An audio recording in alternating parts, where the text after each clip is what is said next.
से बोले न हमार भैया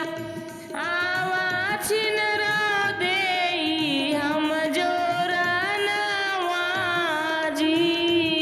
आजी आवा छिनरा देई हम जोरा नवाजी हाजी तोहरा जोरनवा छैला बड़ा मस्तनवा होई गईन गोदी में लालनवा जी हाजी होई गईन गोदी में लालनवा जी हाजी तोहरा जोरनवा छैला बड़ा मस्तनवा होई गईन गोदी में लालनवा जी हाजी होई गईन गोदी में लालनवा जी हाजी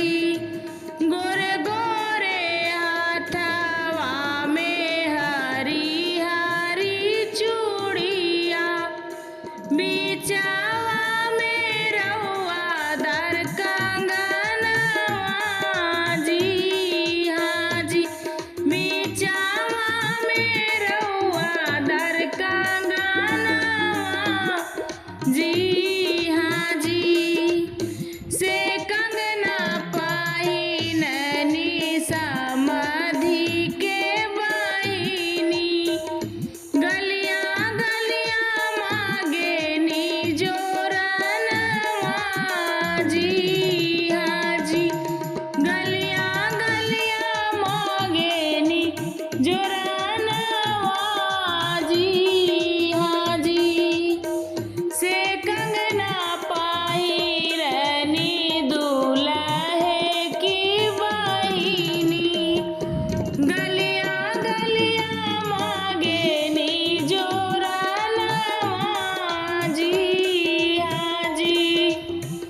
गलियां गलियां मांगे नी जोरनवा जी अपने मालिया से बोले न हमार भैया आवा छिनरा देई हम जोरनवा जी हाजी आवा छिनरा